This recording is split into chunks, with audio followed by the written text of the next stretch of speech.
Alright, I'm back once again for a series that has not been seen on my channel in almost a month. And it's episode number 64 of Video Game Reviews, and for this one I'm going to be reviewing Crash Bandicoot 2, Cortex Strikes Back for the PlayStation 1. And this is a 1997 release, and this of course is the sequel to the original Crash Bandicoot for the PlayStation. And it is a platform game where you play as Crash Bandicoot himself. Now, the plot for this game goes like this.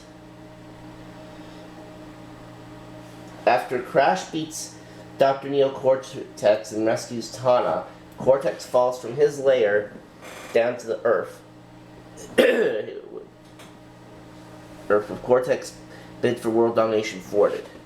But after crashing, Cortex awakens in a dark cavern filled with glowing crystals.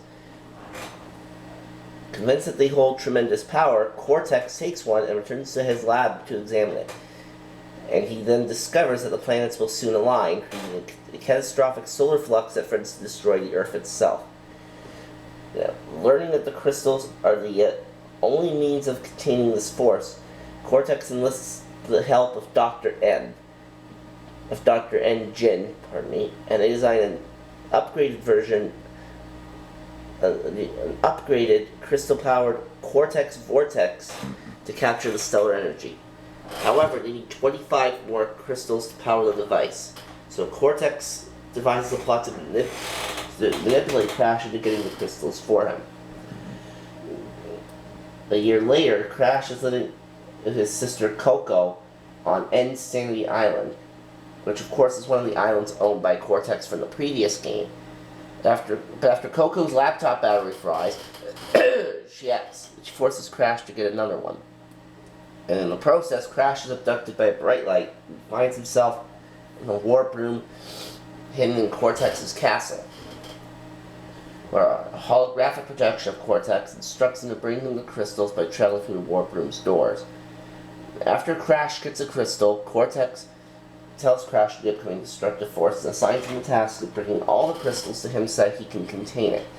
After getting a gem, Crash is greeted by a hologram from Dr. Nitrous Brio, who is Cortex's former assistant from the previous game, and is now out to stop Cortex's plans for world domination. And Brio explains that the Earth contains gems in addition to crystals, and that getting 42 gems will let Brio fire a laser beam that can destroy the Cortex Vortex.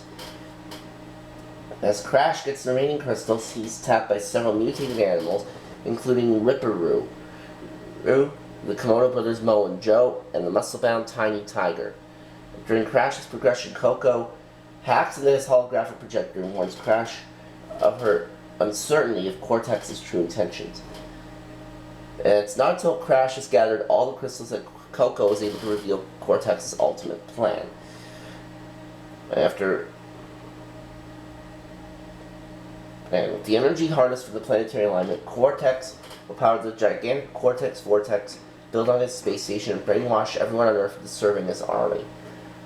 Crash manages to defeat Cortex before the crystals can be used, though, but leaves the Cortex Vortex drifting aimlessly into space. After Crash redeems himself by getting all the world's gems, Brio completes his laser device, and finding Crash to activate the laser and destroy the Cortex Vortex, breaking the space station apart. So that's the story. Now the goal, of course, is to get 25 crystals for Crash's. This is Dr. Neo Cortex. So, just a second.